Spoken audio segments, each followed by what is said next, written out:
Well, hello, this is Nihar Chaya. I'm a Fortune 50 executive coach and president of Partner Exec. And I'm here to welcome my friend Kim Ernzen to my LinkedIn Live show. Hey, Kim, how are you doing? Hey, I'm great. Thank you so much for being patient as we worked through our technical challenges. No, absolutely, Kim. And thank you for also being patient with us.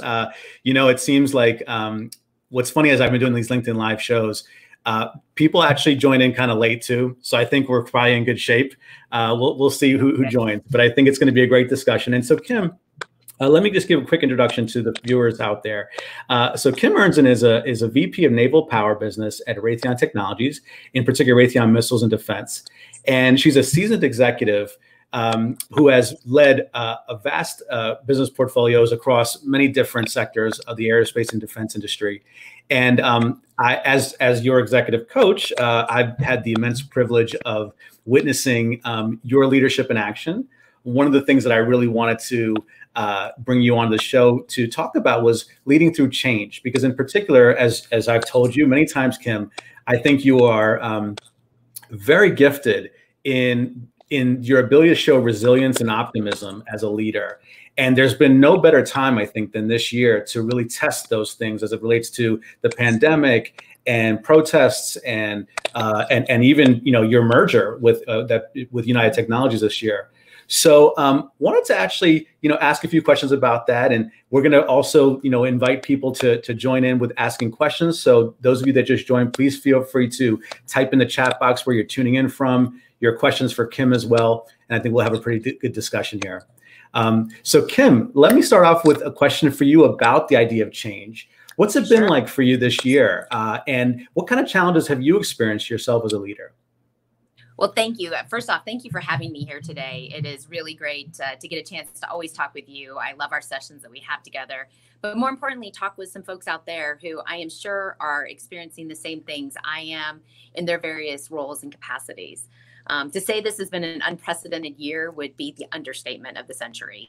This has been, one, when we entered the year, especially with our pending merger, local to Raytheon, we had a consolidation, it was upbeat. We were all excited. And then, of course, we have all been dealing with the pandemic across the globe, the social unrest here domestically, having to do with racism coming back to the forefront. And so as a leader and an individual, it has been an incredibly trying time. The way we've all been kind of taught and learned how to, be an effective leader, excited to be bringing a new portfolio together. My past experience was always go sit down with our teams, do those face-to-face engagements. Well, we're now all operating in a very different environment where if we do even get to meet face-to-face, we have masks on and we have to, learn to use new tools, new techniques to be effective as a leader. I think the thing that is so important is that as a leader and as an individual, we give everybody a little space to express the challenges that they're facing. When we meet with our employees remotely, as we're doing now, do you take time to say, hey, how are you doing? How are you experiencing all that is going on? Because we all are operating in an incredibly different environment. For myself, I have older children. But when I talk to some of my colleagues who have younger children, they have an added pressure that I don't have. And so being cognizant and aware of all of those added things that are coming into folks' purview that maybe they didn't have to deal with before is something that we have to be mindful of as we are going through this incredible change. Yeah, that's really well said. It sounds like, there's a striking of balance that we have to make in terms of driving the results and also showing the empathy that people need to feel motivated at work every day. And we're all kind of undergoing change that's unprecedented. I wanted to just give a shout out to some of the people that have joined us already. A lot of folks from RMD, Raytheon Missiles and Defense in Tucson. We have Victor G is from RMD in St. Petersburg, Florida. Oh, Jennifer McEwen from Northeast Florida. We have Jessica Bruckman, hey, from Los Angeles. We have, my friend Terry, who's a coach at Columbia, heads the coaching program at Columbia University, is on. So quite a few people here. Guys, please feel free to, add your questions for Kim as well as we're going through, and also hit the share button if you can. Open up the browser and hit the share button, because we know that the more people share this, the more people will be able to join the discussion as well with us. So Kim, let's talk a little bit about what makes you particularly unique in dealing with change. Sure.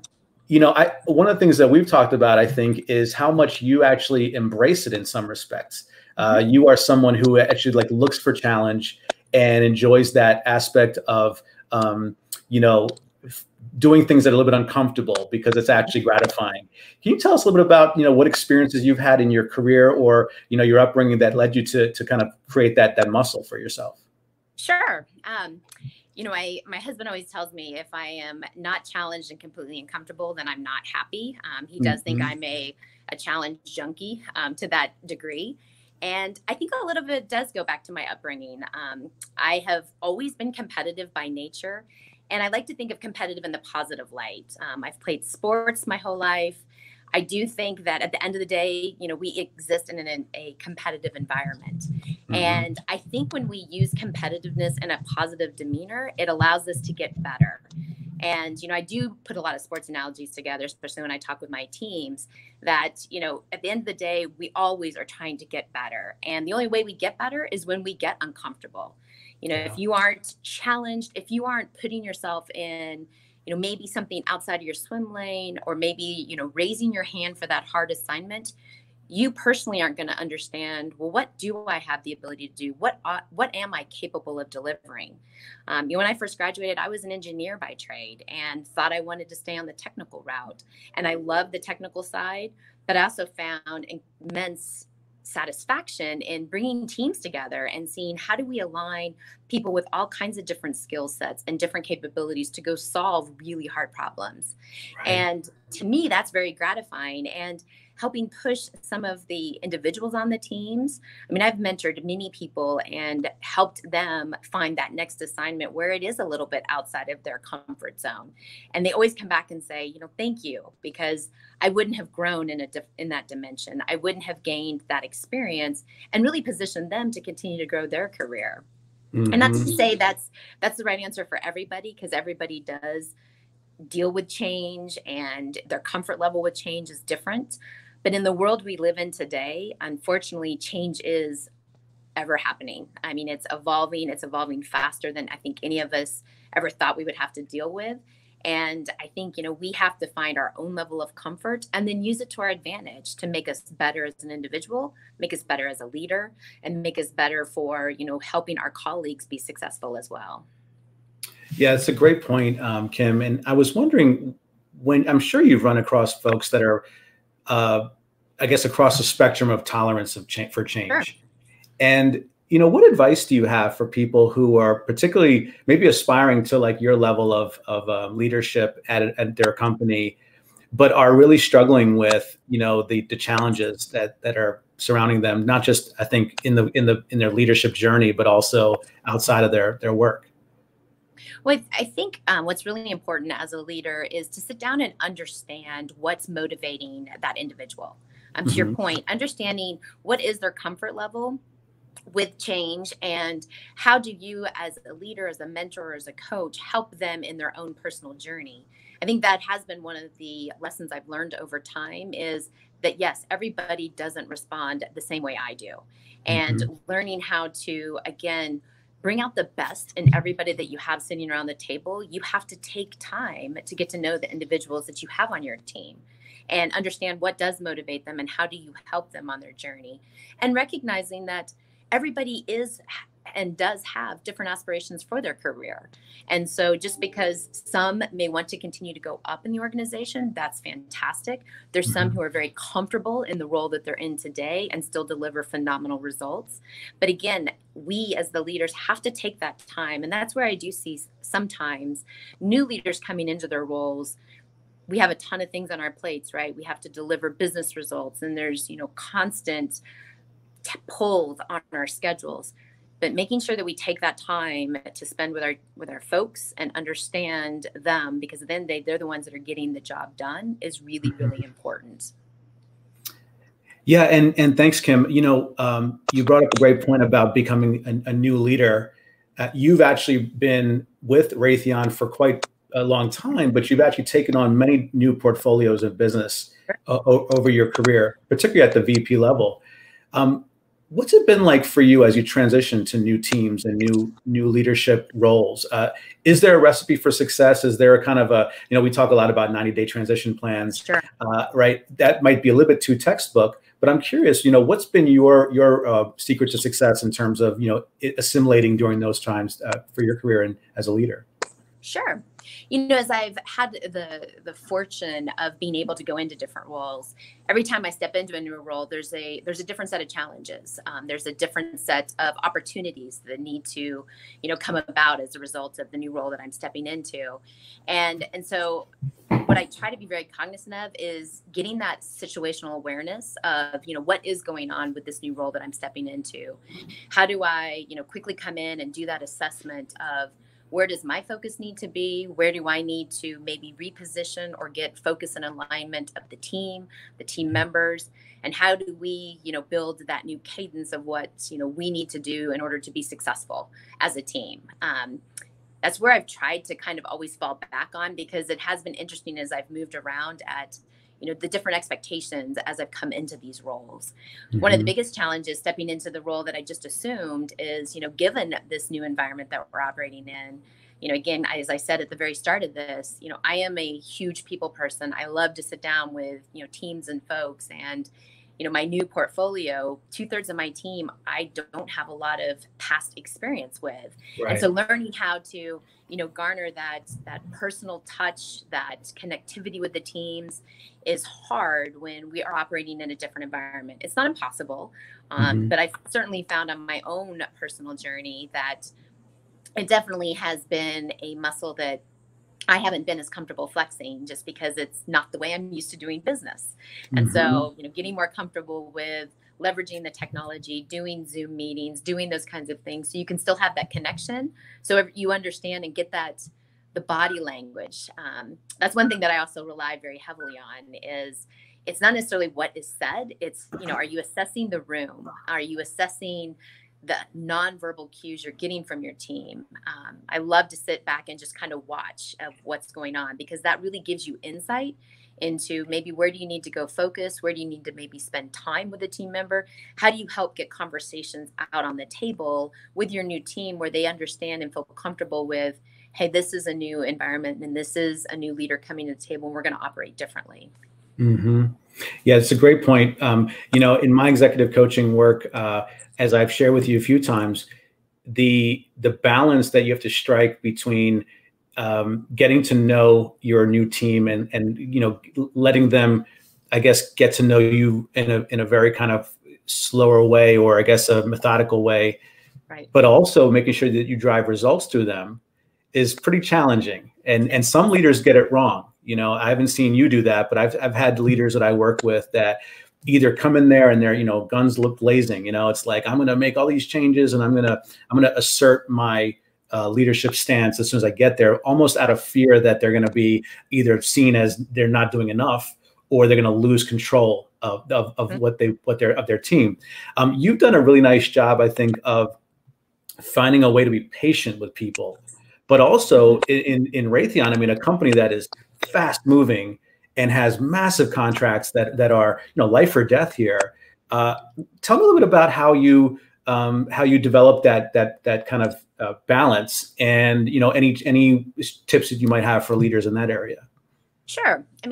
One of the things I always encourage is, first off, you have to be authentic as a leader. I think, kind of back to your point, I see this with, again, some of the up and coming leaders in the organization when they're trying to establish, what is my leadership brand? Who am I? How do I show up?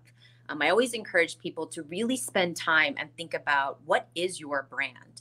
How is it that you want to show up as a leader? And it has to be authentic to you. Because at the end of the day, when the pressure comes and all of those other things, if it isn't authentic, you're not going to revert to the behavior set that you want to have emulate your brand. And right. So to that end, as you're coming in, I also think as a leader, you have to be very transparent and very clear when you set expectations. And I think, if you're able to do that and articulate, again, what are those expectations you have for results as well as behaviors? Because I think that's what's really important. It's one thing if you can deliver results, but if you do it in a way in which nobody wants to be on your team, or, nobody likes being a part of your team, then you'll be kind of a one and done. And I think that's where it's really important to look at the how you're going about doing it. And are you establishing that rapport as a leader with the rest of the folks to ensure that they know where you stand, how you are going to lead, how you're going to expect them to lead, and then, how you're going to go work together to garner the results.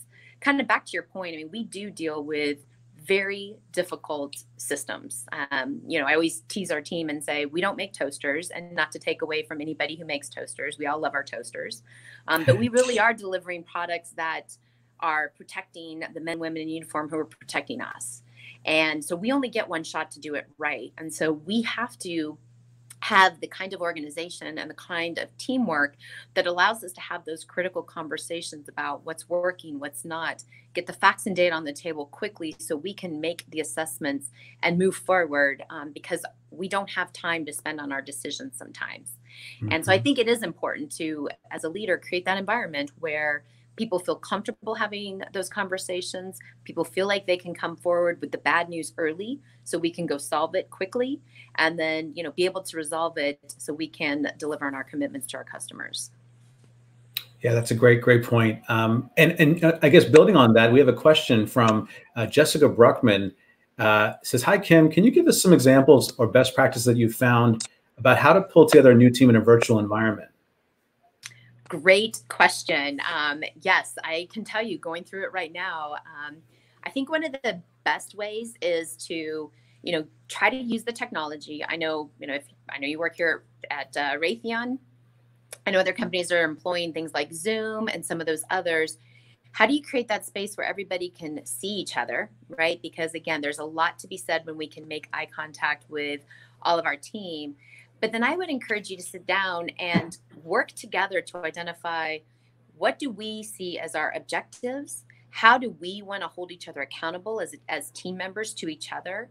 One of the words I try to use with my teams is there's a difference between accountability and making commitments to each other. And when you start to use terms like commitment, that raises that level of accountability. I always say it's one thing to say, hey, I'm going to try to get you that by Friday.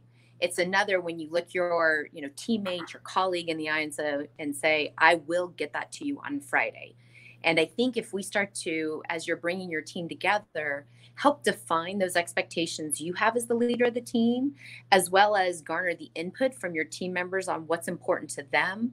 How can they be successful in delivering on the commitments to each other so that all of you together can deliver on the commitments to your customer? That's really, really important. And I also think you have to add a little fun into it. I mean, we have very serious jobs. We have a lot of stuff we have to do every day, but I think you still have to find those ways you can bring the human elements into it, so that you get to know each other as people and you get to know, a little bit about each other. That is one of the things, all of us working in this virtual world that, I know myself and my other colleagues at the VP level are a little concerned that, people are spending a lot of time now online. It's easy, right? We roll out of bed, you walk down the hall and you're in your office. And the burnout, the fatigue is, concerning. And so I think if you can carve out some time in the day to just have that personal connection with people, we used to call it the water cooler talk or the bypassing and drive-bys, I think is still really, really important in this virtual world. Thank you for that, Jessica. And I want to ask you, Kim, I want to shift a little bit gears here, because we've talked a lot about leadership.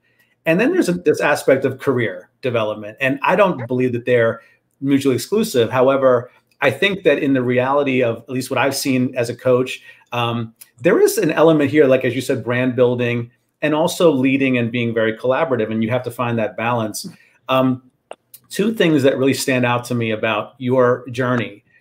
One is that you are a very successful woman in a male-dominated industry.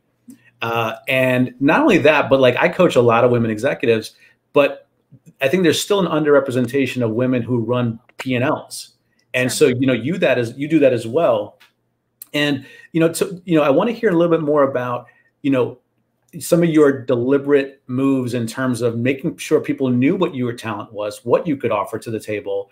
And then, I wrote in a Harvard Business Review article a few months ago about the idea of outshining your colleagues. There's this thing about, hey, I don't want to outshine people, but in some respects, we have to make sure that we're kind of, tooting our own horn. And so, can you share with me a little bit about your approach to, managing a career where you really got what you wanted, but also showed your ability to lead others and to follow you? Sure.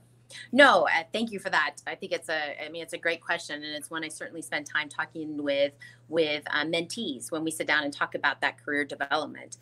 I think what's really important is, regardless if you're female or male, but I do think it applies a little bit more to females, is yes, females tend to not want to toot their own horn. And not to say you need to go around consistently and constantly boasting about your accomplishments. But I always tell and try to remind folks, at the end of the day, your results speak for themselves. And so when you take on an assignment and say, I'm going to deliver X, and be it if you're in a functional role, if you're in a P&L, the way you're going to continue to shine is not only deliver on that, but go above and beyond that. How do you, take it to the next level? How do you maybe exceed the expectations that you have set? How are you starting to look for and develop ways to grow, again, your product or whatever it is you're supporting? And then as you're doing that, how do you also look for those added assignments that you can showcase your talents? For instance, I'm very passionate about diversity and inclusion. So I raised my hand and said, please let me be the executive champion so that I can make sure I'm messaging how important that is, not only to me, but to the business. Where do you as an individual continually look for those ways where you can show up in a different venue and continue to show your leadership skills? But it always comes back to, you still have to deliver results. And as a woman, sometimes when I coach younger up and coming females, sometimes they feel like their voices aren't heard, that they may not be getting the seat at the table. I mean, these are some of the classic conversations that we have, and getting folks and women particularly comfortable with, you absolutely deserve the seat at the table. Take the seat, make your voice heard. You can do that in a positive way. I'm seeing where some, the women are starting to get more comfortable with it.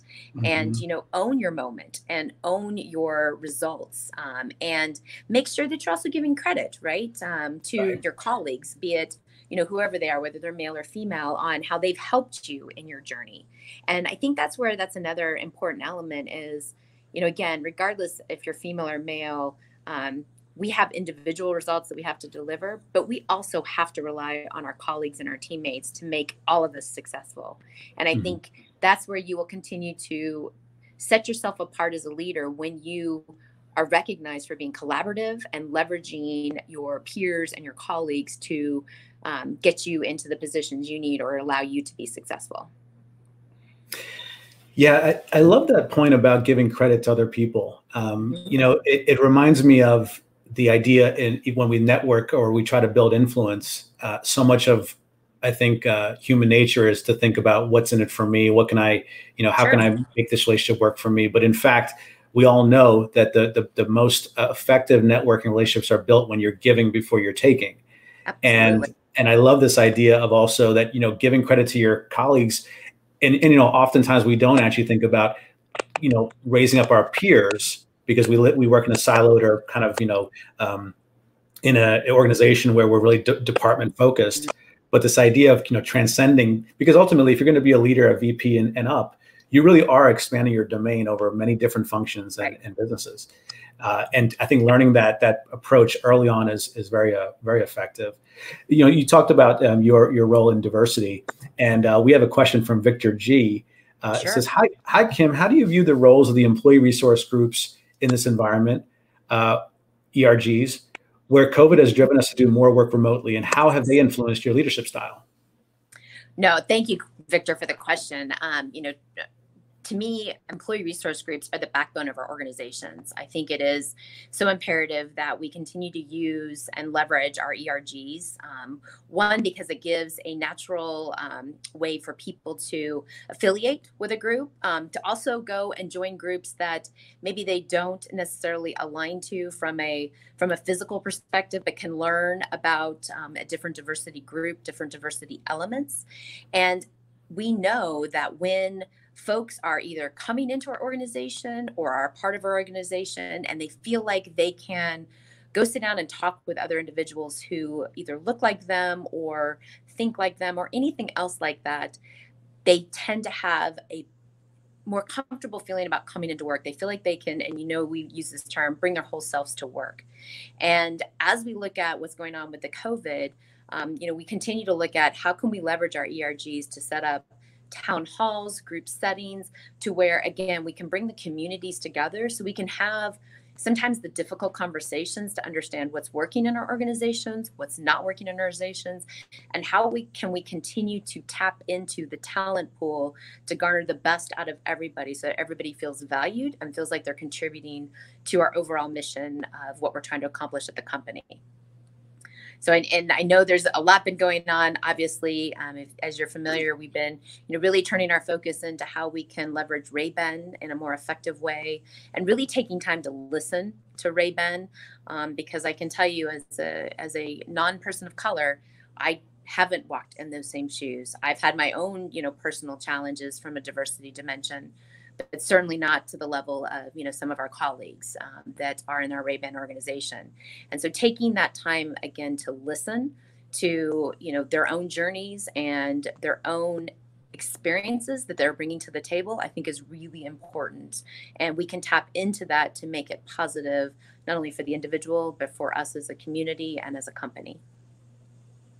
Yeah, one of the things that I've been really impressed with is the leadership at Raytheon is just really, leaned into this, to what's around us, and I've spoken to quite a few people that have been feeling very, energized by the ability to open up to what they're thinking. And what's the role of sponsorship as it relates to, having more women in executive roles, for instance, or more people of color?